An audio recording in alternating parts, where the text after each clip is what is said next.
are talking for the next 3 weeks about the magic of surrender. I don't know if anybody's read it yet. I've read it a couple times now. It's by Kurt Blackson. And what he says is that the magic of surrender explores the transformative powers of letting go while embracing life's uncertainties. The book challenges the misconception that surrender is passive or a sign of weakness, instead presenting it as an active engagement with life that leads to greater freedom, joy, and fulfillment. Blackstone explains that the true surrender involves trusting the universe and aligning with the greater purpose, allowing individuals to express and experience life's magic beyond personal limitations. Through personal anecdotes and lessons from his own life, he illustrates how to surrender to life's flow can result in profound growth, inner peace, and ultimately lead you to a life of impact and legacy. So when I read this book, the first time I read, I listened to books because I drive all the time and I'm like listening to it. I had to redo it and actually listen to it in my room so I could take notes because there was just so much that he packed on. And I really like it. There's a lot of books about letting go out there, lots of them, right? But the author reads this book and he has so much passion for what he's sharing in this book. If you get a chance, you can go on YouTube and look at some of his lectures and stuff. You can just see that he has so much passion for it. And it comes honestly because when he was born in Ghana, his father had 300 churches. By 8 years old, he was preaching. By 14, he was ordained. His path was laid out in front of him. I mean, his whole family's like, you're the one. You're right behind Dad. Here we go, right? And all along, as he's doing all these things for his family, it's this little gnawing inside of him. Anybody felt that before? Is this really what I'm supposed to be doing? Is this really where I fit in? But they're like, no, here's the path. Oh yeah, you're going to walk this. You're going to take it all the way down the road. And fortunately for him, even at a young age, he was able to articulate to his parents that wasn't his passion. And he wanted something more. So his more led him all over the world. And he wanted to learn how to choose for himself, to be able to decide, to be able to listen to that still small voice. For him, in his book, he explains a lot of these stories, and many times it led him from one place to the next place to the next place. Anybody ever went to one place and said, oh, this is it, and find out a couple years later, nah, not so much. I mean, that's happened to me probably 40 times in my life. You know, it's like, oh, yeah, I got it. No, that's not it. Doesn't really work. Doesn't fit. So that's kind of what happened with him. And he followed his call, and he discovered that we all must one day realize that miracle we are seeking are not somewhere out there. They're in here. And even in his father's ministry, he talks about, he saw miracles every day. He saw the blind see. He saw the lame walk. Just like the followers of Jesus, his father's ministries were doing all that stuff. And that, to him, that was magical, but he wanted more. He wanted to know where his magic fit in and how he could see that. So in chapter 1, he talks about a radical shift in perspective. Most of the time, my radical shifts in perspective wound up with a, really hit bottom hard thing or smack them. I say, people smack me with a 2x4 upside the head. That's the way I get my message.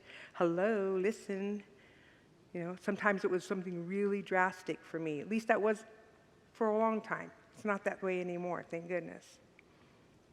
But he says in the first chapter that surrendering is not being passive, weak, lazy, and not working towards your goals. That's not what he's talking about. Surrender seems to kind of get a bad rap. Now, I remember this when I was a kid. I don't know if any of you guys had older siblings. I had 2 older brothers, and the oldest one was really mean. But I was the oldest daughter, and I wasn't having it. So you know how you'd be, because it was all WW, the Wrestling World War Federation in our house. Is that you could do anything, right?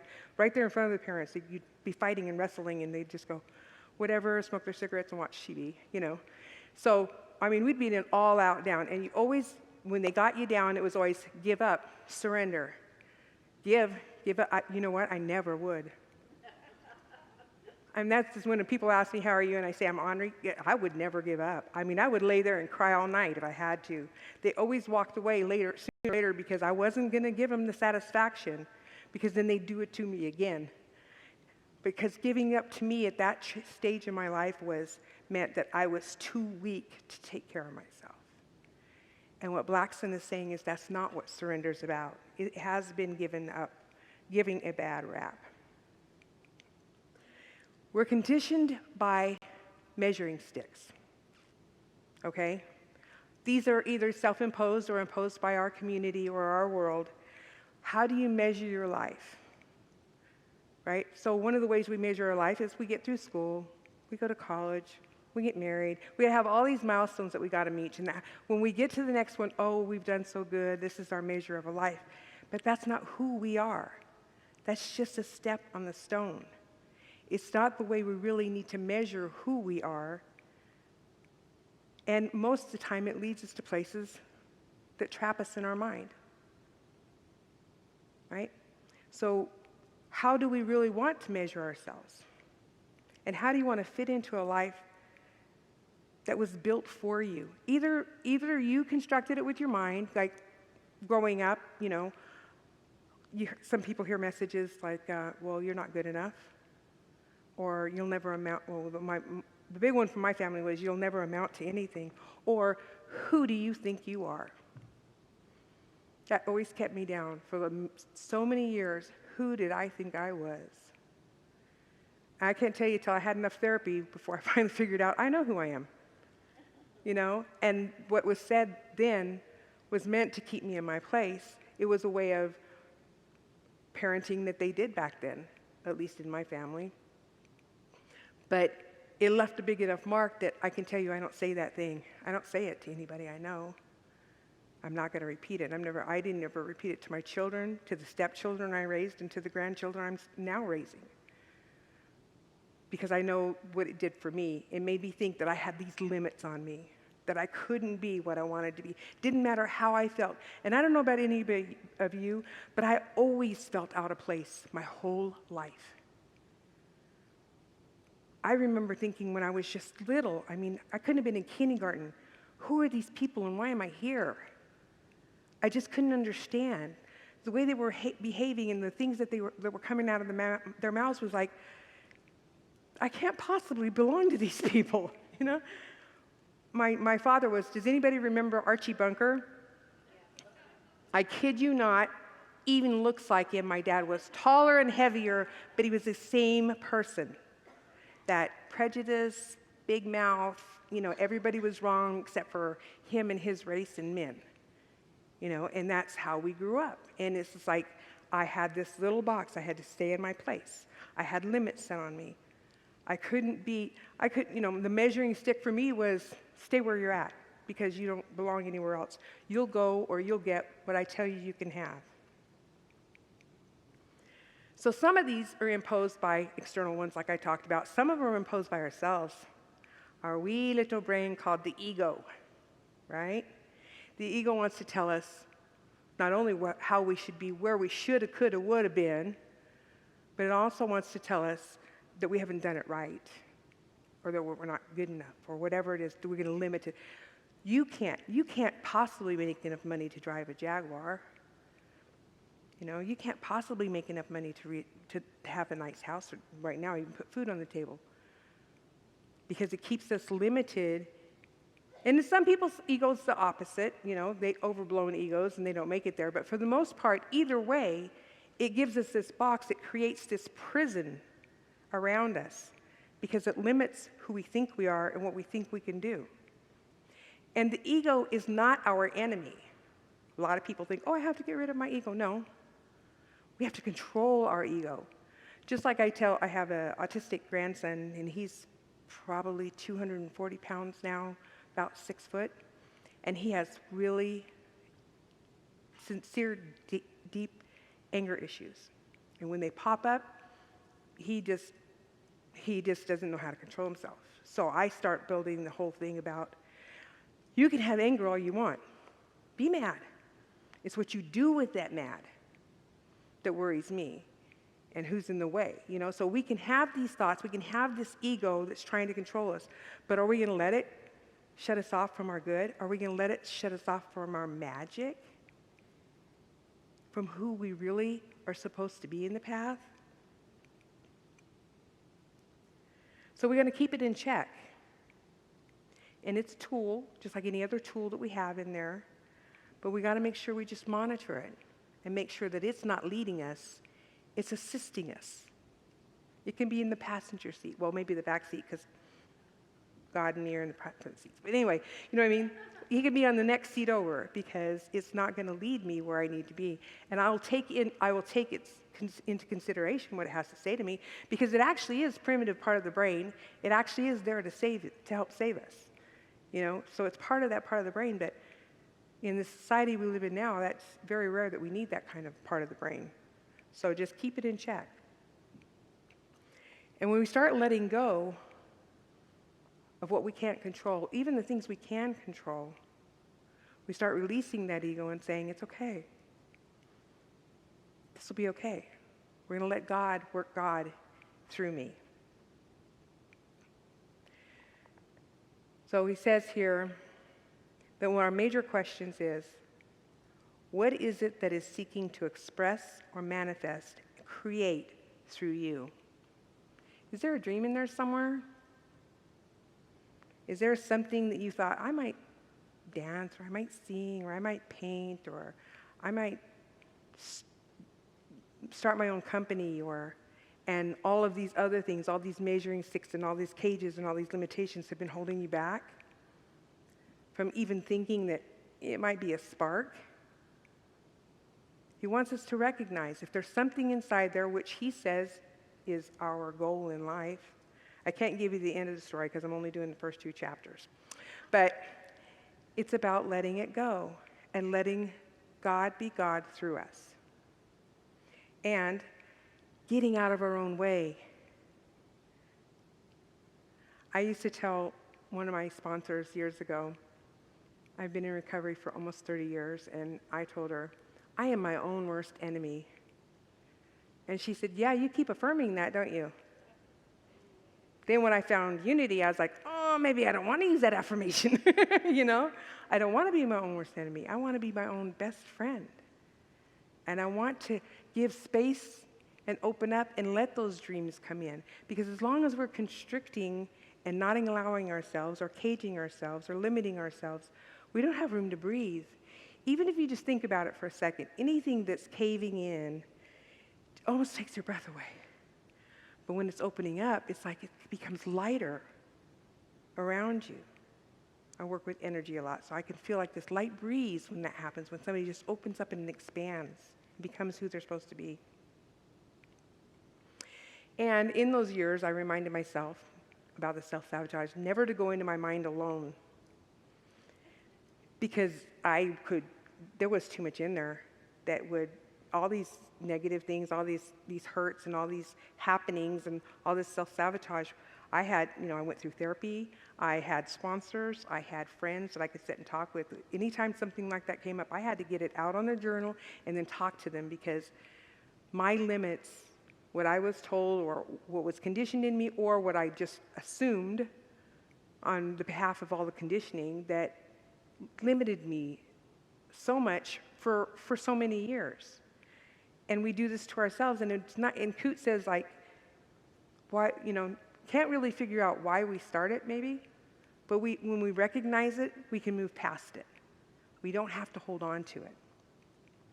So at 23 years old, Coote decided, because he's going from person to person to person to person, he decides he's going to go see this guru, and yet another guru, and he really wants to know, he's 23 years old, just a kid to me. Spiritual seekers, there's like 23, you're still a baby when you're spiritual. I know we have some of them.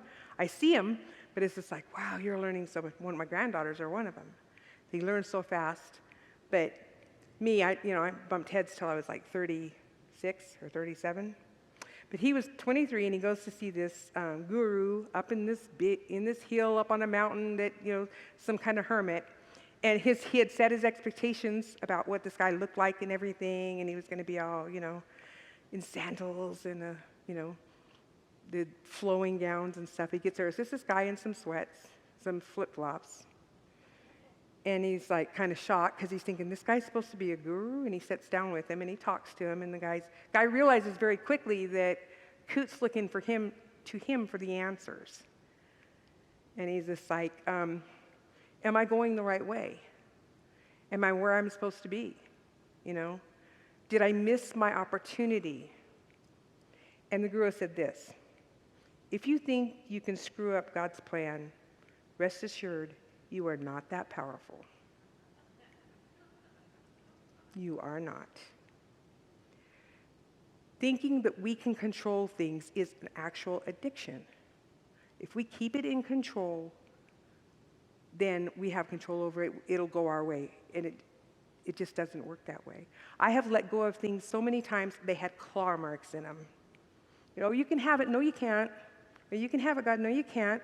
Just, like, how long did it take me to figure it out that I just really needed to let it go and see what happened along the way?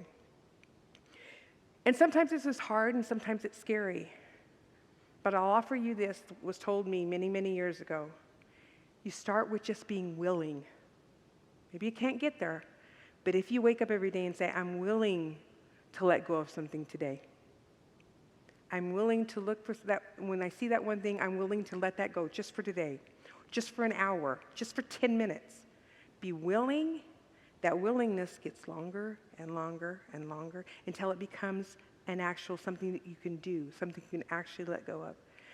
Because I don't know how willingness became so powerful. I'll have to do some research on that, but I know that it works so well for the people that I've worked with and for myself. If I just start off being willing to step into that just for a little bit and let go and let God. And he says, secondly, without a doubt, show your progress. So basically, think about this for a second. Think about in your mind's eye where you were 15, 20 years ago. Just take a second and think about where you were. And think about where you are now.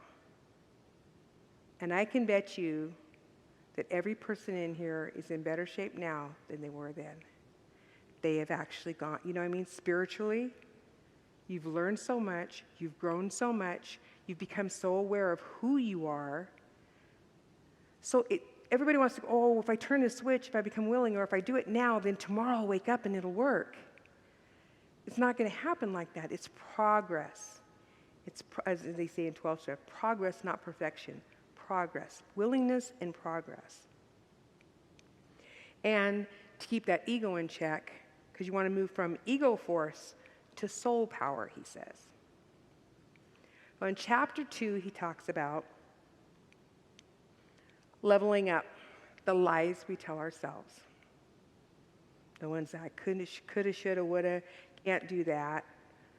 I'm not good enough for that.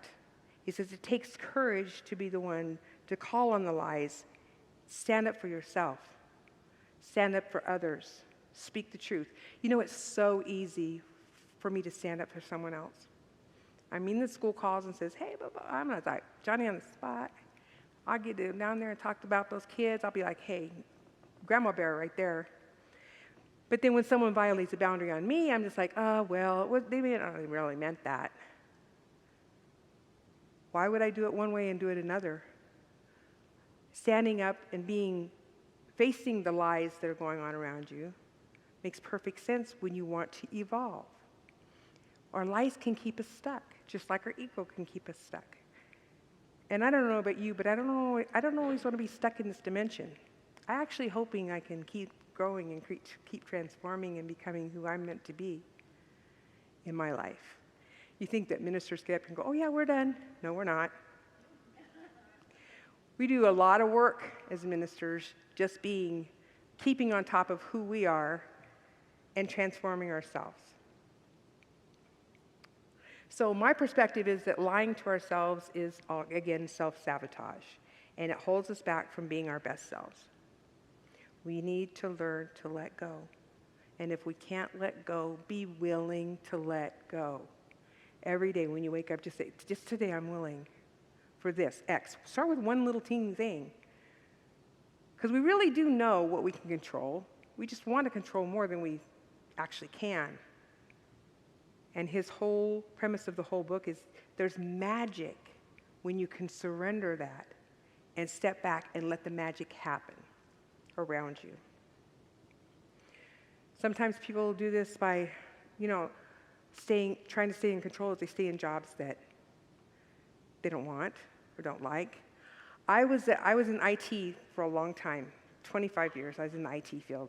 And I thought the ultimum of ultimum was I would get a job at IBM. I thought they were the bomb. That was my head. That was where I was going. And I actually did get a job with IBM at one point.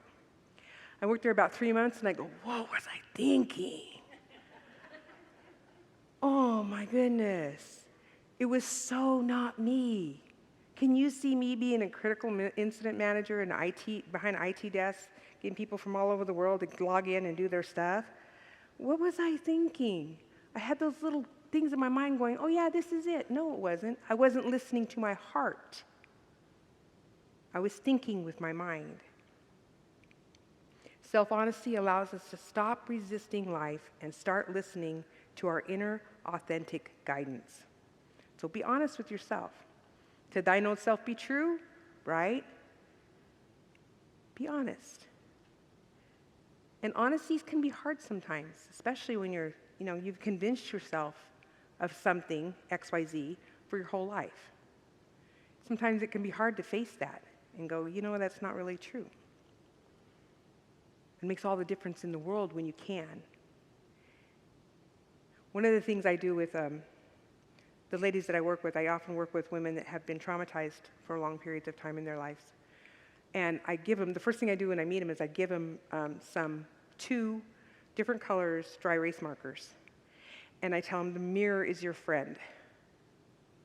So every night when they go home, I tell them to write a message to themselves, a love note to yourself. Because when you go to sleep and you wake up the next morning, you're going to forget that it's there. And when you walk over and you look in that mirror, you will see how much you really love yourself. You'll understand that you really do love yourself in that moment. And it's hard to do, but it works for a lot of people. I did have one friend, though, that took it kind of extreme. She has those glass doors on her closet all the way down and back up. And I said, okay, that's a little extreme, but it's okay. Whatever you need for you, that's what works. So, where in your lives are you not standing up for what you desire? Am I the only one? I don't think I am, though. Where is it you're not saying, you know what? I either deserve this or I desire this, or maybe I can just change this little piece. One of the things that took me a long time to figure out was how I wanted to dress. Isn't that silly? I was dressed like a tomboy. I was a tomboy growing up. I have 2 older brothers. What else did I have, right? So I was always a tomboy thinking that, well, it's cheap and, it works and I can wear it. And then someone says, because I start becoming a minister, I'm start doing these presentations. I've been doing talks now for 6 years. And tomboy clothes doesn't really work too well with professional speakers. So I was just like, you know what? I really have a style I want. And my husband goes, what's that? And I showed it to him. He goes, oh. And I took that judgment like, oh gosh, was it wrong? And then I went, no, it's not wrong. It's me. This is how I want to look. This is how I want to dress. These are the earrings that I want to wear.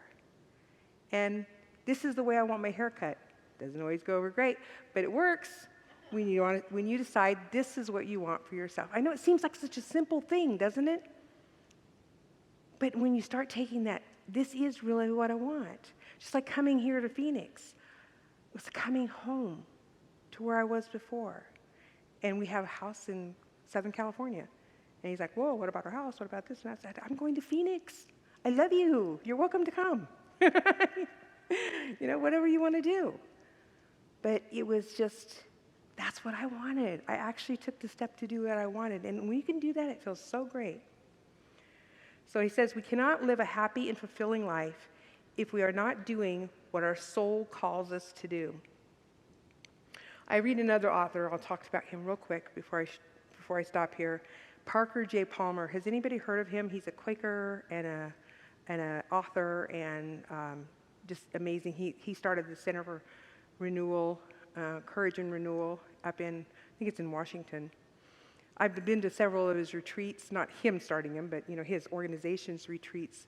And I really like the Quaker model of ministry, because they just all come into one room and only the people that speak. There's like not a minister. There's just anybody that speaks that needs to speak.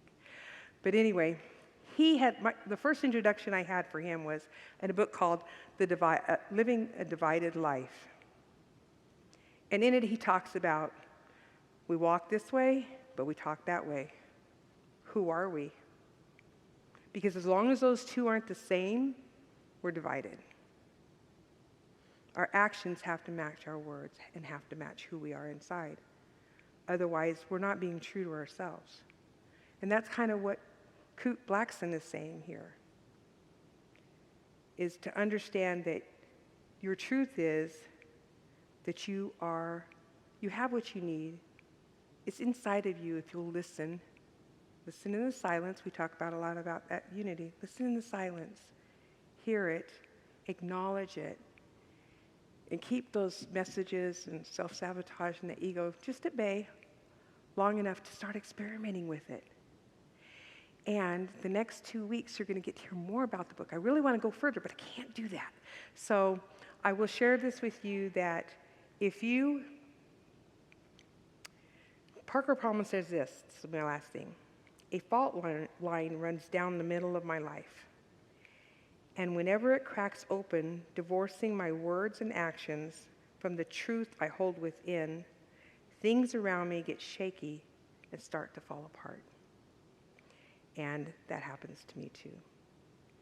So ultimately, the only thing Blackson says that really matters in life is love and our soul work. Thank you.